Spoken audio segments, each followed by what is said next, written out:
Ju përshëndes të gjithëve, mirë se erdhët në News Hour. Unë jam Habi Hoxha, ne do të jemi së bashku në minutat në vijim. Detajet e para nga lista e kandidatëve për deputet të Partisë Demokratike tregojnë se Sali Berisha po përgatitet për humbjen dhe jo për fitoren e zgjedhjeve. Deputeti i Elbasanit, Dashnor Sula, ka deklaruar se është lënë jashtë listës së kandidatëve të Elbasanit. Sula ishte kandidati i dytë më i votuar në primare, prova më e fortë se ky proces ishte një farë se kryetari i Partisë Demokratike, por Sula thot se është lënë jashtë listës për shkak të pozicionit të tij pro-SPAK, ndaj së cilës Berisha i pandehur ka një qëndrim agresiv. Sula ka lajmëruar se do të punoj që votat e tij në qark të mos i shkojnë Partisë Demokratike. Sali Berisha ka nisur spastrimet e para nga listat e kandidatëve për deputet. Të parit ja ka treguar derën Dashnor Sulës, deputeti i njohur për qëndrimet kritike ndaj tij. Në një status ka njoftuar se është komunikuar largimin nga listat për një arsye të vetme. Ndryshe nga doktori mbështet SPAK. Sapo jam njoftuar se nuk do t'jem pjesë e listës së kandidatëve për deputet Partisë Demokratike në zgjedhjet e 11 majit për një arsye të vetme, sepse jam spakist. Sula ishte kandidati më i votuar në primaret e PD-s për Elbasanin, ndërsa në vitin 2021 deputeti i dytë më i votuar në qark, me mbi 7.000 vota. Ai ka një paralajmërim të fortë për Berishën dhe besnikët e tij. Në fund kam edhe një mesazh për ata që janë ngujuar në kull e po bëjnë listën e qarkut të Elbasanit. Jo kushdo që do të futet në atë listë të mbyllur mund t'i gëzoj votat e demokratëve të Elbasanit, Peqinit, Rikut, Belçit dhe Gramshit. Keq më vjen, por nuk e keni bërë mirë llogarit. Rasti i Sulës provon se doktori ka alergji rebelot dhe me listat e kandidatëve po shkel statutin dhe primaret për t'i nxjerrë jashtë loje. Pakënaqësia ndaj tij është trirë edhe tek Aleanca Madhështore. Aleati Maqedonas Vasil Teriovski vendosi të largohet nga koalicioni pasi Berisha nuk i ofroi asnjë vend në listë të hapur. Dështuam në negociata, i kërkova një vend në listën e hapur të Korçës, refuzuan. Edhe në qarqet e tjera nuk na dhan vende, pra koalicion, por s'na dhan asnjë vend në listë. Vala pakënaqësive të listave ka kapur edhe Partinë e Lirisë së Ilir Metës. Kryetarja e lidhjes së gruas Esmeralda Demiraj ka njoftuar dorëheqjen me faktin se nuk është përfshirë në listat e kandidatëve. Ne do qëndrojmë tek këto zhvillime politike, në Selim Blu janë orët e fundit përpara zyrtarizimit e emrave të kandidatëve për deputet. Kolegu Andon Kello ndodhet në selinë e Partisë Demokratike.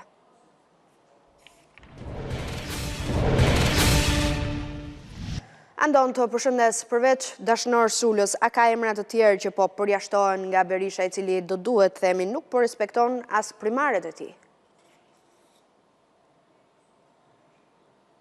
Minutat e fundit në Partinë Demokratike, përpara se kryedemokrati Sali Berisha, i cili aktualisht ndodhet në zyrën e tij bashkë me bashkëpunëtorët e tij, t'i drejtohet kryesisë së Partisë Demokratike për t'i propozuar për herë të parë listën e kandidaturave me 186 emra në listë mbyllur dhe në listë hapur.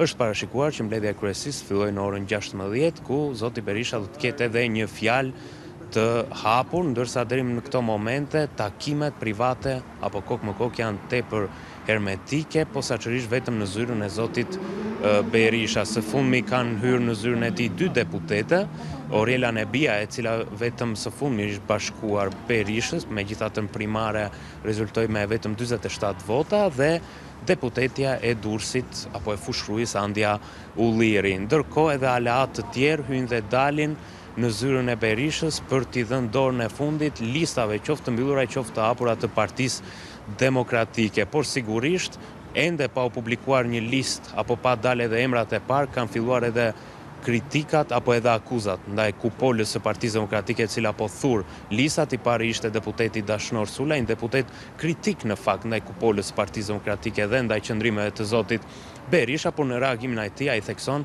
se ndahet përfundimisht me Berishën vetëm për mbështetjen që deputeti i ka dhënë prokurorisë posaçme antikorrupsion, e cila ka hetuar dhe ka çuar për gjykim zotin Berisha për privatizimin e ish-kompleksit sportiv Partizani. Një tjetër, le ta themi, largim nga Aleanca Madhështore, pasi duhet të theksuar se Artimi i listave ka prekur tashmë gjithë frontet opozitare. Nga Partia Demokratike ka vjuar te koalicioni Aleanca për Shqipërinë Madhështore. Largimi i parë ka qenë ai i Aleancës së Maqedonasve për Integrim Evropian. Kryetari Vasil Teriovski konfirmoi për ABC News se nuk ju ofrua asnjë vend në listën e hapur të koalicionit, ai kërkoi për qarkun e Korçës, por edhe kjo ju refuzua, ndërsa nga Partia e Lirisë, kryetarja e lidhjes për gruan të Partisë së Lirisë, Esmeralda Demiraj, po ashtu konfirmoi se kishte dhënë dorëheqjen për shkak se nuk I është ofruar një vend qoftë edhe në listat e hapura të koalicionit me Partinë Demokratike. Deri më tani nuk kemi, le ta themi, akuza apo kritik të tjerë ndaj vendimarrjes së Partisë Demokratike. Të gjithë janë në pritje të vendimit fillestar që do të marrë kupola e Partisë Demokratike në kryesi, më pas do të kalohet në Këshillin Kombëtar të Partisë Demokratike, ku nuk duhet mohuar se do të ketë edhe debate, pavarësisht se me dyert të mbyllura, por si përfundim do të kalohet në votim. Bie në sy në fakt se gjatë kësaj dite më tepër janë shfaqur aleatët në Selim Blu sesa deputetët apo edhe drejtuesit politik të cilët nuk janë shfaqur në asnjë moment përveç Oer Bylykbashit të Durrësit, ndërsa aleatët kanë qenë mjaft prezent në Selim Blu, kryesisht aleatë të vegjël, por edhe kryetari I Partisë Republikane Fatmir Mediu, I cili ka ende pikpyetje nëse do të kandidojë në Fier apo në Tiranë në listën e mbyllur. Po andon një fakt të cekët se koalicioni të Berishës I ka ikur një nga partitë Aleanca Maqedonase. Të falenderoj për këtë raportim deri në këto momente. Dhe në fakt, pas largimit nga koalicioni me Partinë Demokratike, Aleanca Maqedonase është në diskutim me Partinë Socialiste për të dalë me të në zgjedhje. Në Selinë Rozë vazhdojnë diskutimet dhe në mbledhje mblidhet kryesia për të vullosur emrat e kandidatëve. Se çfarë po ndodh në Selinë Rozë, lidhemi me kolegen Greta Bullari.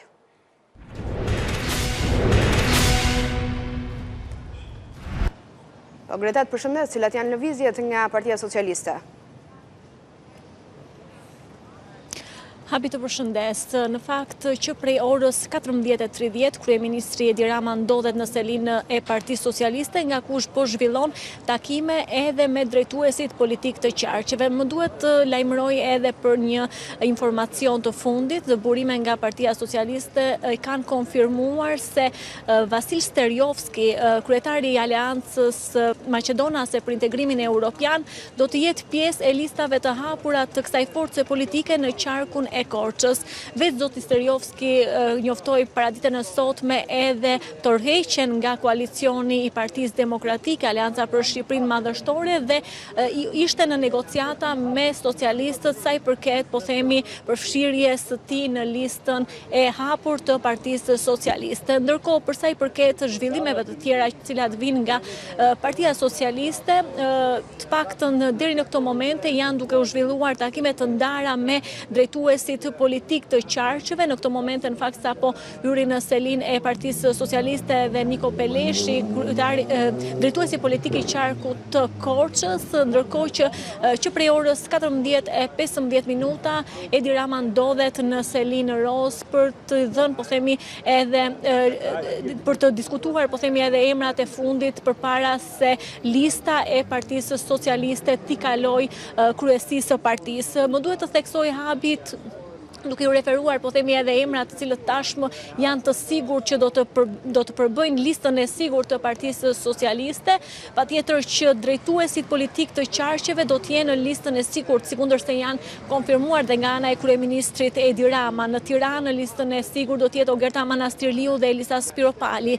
Në Fier, Belinda Balluku do të kryesojë listën e këtij qarku, ndërkohë që në pjesë e listave të sigurt do të jetë edhe zoti Bledi Çuçi në qarkun e Vlorës, zonja Mirela Kumbaro në qarkun e Gjirokastrës, ndërkohë në Dibër do të jetë Blendi Klosi, në Kukës do të jetë Eduard Shalsi, në Lezhë Ulsi Manja, Arbian Mazniku është drejtuesi politik I qarkut të Elbasanit. Gjithashtu në qarkun e Elbasanit në listë të sigurt do të jetë edhe Tauland Valla, drejtues politik për diasporën, I cili ka marrë garancin, po themi, nga ana e kryeministrit Edi Rama për të qenë në listën e sigurt, pasi edhe vetë publikisht zoti Rama ka thënë që drejtuesi I diasporës do të jetë në listë të sigurt. Ndërkohë, në Berat lista do të udhëhiqet nga Ervin Demo, është drejtues politik I qarkut, por edhe kryebashkiaku I dorëhequr I Bashkisë të Beratit. Të sigurt përsa I përket kryebashkiakëve kemi po ashtu edhe Agron Malajn të kryebashkiakun e Matit, si dhe Tërmet Peçin të Tepelenës. Ndërkohë, duke ju referuar, po themi edhe deklaratave të vetë kryeministrit Rama, por edhe të konfirmuara, më duhet të theksoj se pjesë e listës së sigur do t'jenë edhe disa prej ministrave të kabinetit qeveritar të cilët nuk kanë një mandat deputeti, pra ministra të cilat pritet të hyjnë për herë të parë në parlament, ministra të cilat janë tashmë edhe të angazhuar me fushatën elektorale të socialistëve. Bëhet fjalë për ministrat Adea Pirdeni, zoti Petrit Mala, i zotri Ikli Asani, Bora Muzhaqi, zonja Albana Koqiu dhe Piro Vëngu, të cilët pritet t'i bashkohen listës së sigur të socialistëve në përmbushje, po themi edhe të asaj çfarë kryeministri Rama ka deklaruar edhe më herët, që në parlament do t'ulen, po themi, individ të cilët nuk kanë patur më parë një mandat deputeti, ndërkohë që vijojnë në diskutimet, kryesia e Partisë Socialiste do të mblidhet në orën 18 të pasdites të sotme për të zyrtarizuar edhe emrat. Pjesë do duhet të shohim në fakt me interes pritet se si do të konfigurohet lista e socialistëve, pasi edhe më herët zoti Rama ka deklaruar se figurat e vjetra, kryesisht meshkujt, do t'jenë në listën e hapur, ata të cilët kanë më pak qoftë edhe një mandat, ndërkohë nga ky rregull nuk të përjashtohen edhe zonjat socialiste. Greta Bullarit, falenderoj për gjithë informacionet që solla. Synimi i Agron Malajt për të kandiduar për deputet është parë me shqetësim nga familja e Alex Nikës, një prej viktimave të 21 janarit. Xhaxhai i Nikës, një mesazh në emisionin Real Story, tha se do të jetë gabim nëse Partia Socialiste e përfshin në listë ish komandantin e grupit të zjarrit në 21 janar, por Blendi Klosi tha se vendimin e merr Kryesia Socialiste, ndërsa Partia Socialiste ka kërkuar nga SPAK të zbardhë këtë krim shtetëror. Përfshirja Agron Malajt në listat e socialistëve për zgjedhjet duket se ka krijuar pakënaqësi në radhët e familjarëve të viktimave të 21 janarit. Marknika Xhaxhai Alex Nikës, i vrarë më 21 janar, ka dërguar një mesazh gjatë transmetimit të emisionit Real Story, ku i kërkon gazetarit Sokol Balla ta pyesë në studio sekretarin e përgjithshëm të Partisë Socialiste Blendi Klosi nëse Agron Malaj, ish komandanti i grupit të zjarrit më 21 janar, do kandidoj për deputet të Partisë Socialiste më 11 maj. Xhaxhai Alex Nikës thekson se nëse kjo gjë është e vërtet, atëherë Partia Socialiste ka gabuar me këtë zgjedhje. Kam një mesazh nga Mark Nika, që është daja i Xhaxhai Alex Nikës, vrarë në 21 janar 2011. Me mbroma Sokol, mundësisht nëse mund ta pyesë zoti Klosi, a është e vërtet se Agron Malaj, ish komandanti i grupit zjarri 21 janar, është kandidat për deputet Partisë Socialiste? Nëse po, thuajini se ka gabuar. Në përgjigjen e tij, Blendi Klosi tha se Partia Socialiste ka kërkuar që SPAK të zbardhë krimin shtetëror të 21 janarit, ndërsa për Malajn, nëse do të jetë apo jo pjesë e listës, Klosi tha se vendimi nga kryesia merret të mërkurën. Agron Malaj është kryetari i Bashkisë Burrelit, që ka dhënë dorëheqjen sot. Dyer nga populli e atij i asaj krajinës Matit, ka kërkuar kandidimin dhe ka dhënë sot dorëheqjen se do të marrë vendim kryesia. Është një nga ata djemt që ka qenë në 21 janar, për cilat ai ka dhënë dëshmitë e tjera, ka qenë një nga më të akuzuarit e Sali Berishës në 21 janar, për t'ia hedhur fajin se gjithë ne që ishim në 21 janar së me të ndjerin dhe së me familjarët e ndjerit, ishim në atë, le themi, të akuzuar, jo e mbani mend ditën e parë se si u ngret të gjithë akuzat që ka ardhur vrasja jo nga urdhri i Sali Berishës, por nga vetë të majtët, dhe Agroni ishte një nga ata që u akuzua. Prandaj ka një histori për cilën ai ka dëshmuar, ka dhënë dëshmitë e tij në organet e drejtësisë. Unë e kuptoj natyrisht edhe familjarët, edhe shqetësimin e tyre, po për këtë ne është një nga kërkesat tona zbardhja e 21 janarit, dhe tani me sa duket organet e drejtësisë rreth SPAK-u, mbas edhe provave të reja që ka marrë, po bën një vlerësim të fundëm. Pas dorëheqjes Agron Malajt dhe Tërmet Peçit, pasi ata synojnë të kandidojnë në zgjedhjet parlamentare, Këshillit Bashkiak të Makit dhe të Elenës zgjodhën kryetarët e bashkisë në detyrën e bashkiakut komanduar. Dorëheqjet e njëpasnjëshme të bashkiakëve të Berantit, të Matit dhe të Pelenës për një ulse në legislaturën e ardhshme të kuvendit u pasuan me emrat e rinj që do drejtojnë përkohësisht këta bashki. Agron Malaj Nomati, i cili la drejtimin e bashkisë për të kandiduar në siglën e Partisë Socialiste, do ta zëvendësojë Myslym Zeneli. Ky fundit u zgjodh kryetari komanduar me 17 vota nga Këshilli Bashkiak, mbledhje e cila u zhvillua këtë të mërkur. Të pranishëm ishin 19 nga 21 antar, ku Këshilli duhet votonte mes dy kryetarëve, Myslym Zeneli dhe Flutur Habiba. Në Tepelen, Këshilli Bashkiak ka miratuar unanimisht dorëheqjen e Tërmet Peçit, i cili kandidon për deputet në qarkun e Gjirokastrës në zgjedhjet e 11 majit. Ai do pasohet në detyrë nga Julinda Karteri. Karteri do drejtojë institucionin deri në përfundimin e mandatit, ndërsa në fjalën e saj para Këshillit u angazhua për vimësi normale të punës. Këshilli i Bashkisë ka kompetencën që të caktojë njërin nga nënkryetaret për detyrat dhe funksionet e kryetarit të bashkisë deri në zgjedhjen e kryetarit të ri të saj. Me shumicë votash, Këshilli i Bashkisë më dha besimin mua sot, detyrë që unë do ta kryej me devotshmëri, përkushtim dhe me ndërgjegjje shumë të lartë. Në Berat, Këshilli Bashkiak pritet që të mblidhet të njëjtën për miratimin e emrit që do drejtojë Bashkinë e Beratit pas dorëheqjes së Ervin Demos. Mesnata e 12 marsit do vulos përfundimisht emrat e kandidatëve të Partisë Socialiste për parlamentaret e 11 majit. Papunësia në Shqipëri vazhdon trendin rënë, sipas Instat në fund të vitit kaluar, papunësia arriti në 8.8%. Sektorët që dhanë kontributin kryesor janë shërbimet dhe industria. Niveli i papunësisë në vend ka pësuar ulje në fund të vitit të kaluar duke zbritur në nivele 1 shifrore. Drejtoresha Instat, Elsa Dhuli, deklaroi se nga analizimi të dhënave ka rezultuar se papunësia ka zbritur në nivelin 8.8% në fund të vitit 2024, duke pësuar një ulje vjetore me 0.8%. Ky është një tregues shumë optimist, i cili konfirmon ecurim pozitive të ekonomisë në vend. Ndikim kryesor në rritjen e personave të punësuar në Shqipëri ka dhënë sektori i shërbimeve që lidhet me turizmin, por edhe industria. Nga të dhënat e Instat rezulton se niveli i punësimit në vend është rreth 13% më i lartë për burrat në krahasim me gratë.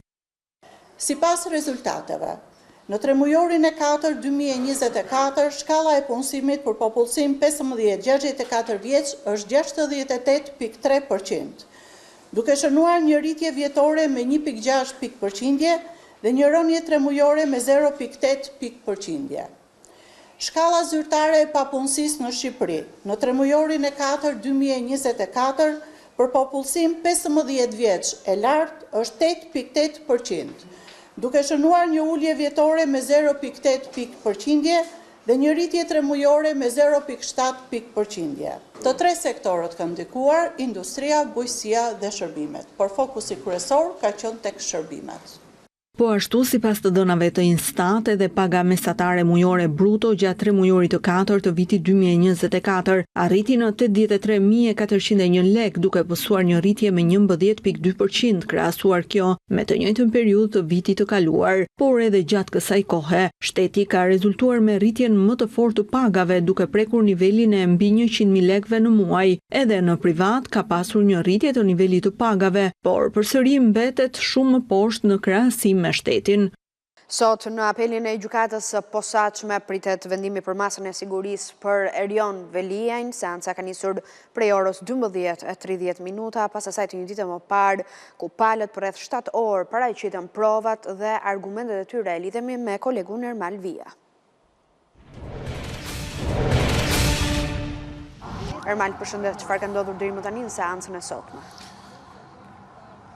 Në fakt po ju jap një lajm të fundit, ku gjykata e apelit të posaçëm vendosi të shtyjë ditën e nesme në orën 10 seancën, kjo për të caktuar në fakt shpalljen në lidhje me kërkesën e avokatëve mbrojtës të kryebashkiakut Erion Veliaj, që kanë kërkuar heqjen e masës së arrestit në burg të caktuar ndaj tij. Gjyqtari Ingert Pullumbi ditën e sotme prej orës 12:30 deri në orën, le të themi, 15:20 ka dëgjuar për rreth 3 orë palët në proces, ku ditën e nesërme në orën 10 do të vendos në rast se do pranojë kërkesën e avokatëve të kryebashkiakut Velia, që kanë kërkuar heqjen e masës së arrestit në burg apo zvendësimin e kësaj mase me një masë më të lehtë sigurie në këmbim, kanë ofruar edhe garanci pasurore. Nga ana tjetër, prokurorët e posaçëm Olzdado dhe Altin Dumani i kanë kërkuar gjyqtarit Engert Pullumbi vazhdimin e masës së arrestit në burg të caktuar ndaj Erion Veliat, por edhe biznesmenit Elman Abule, i cili ditën e sotme ishte edhe ai i pranishëm në seancën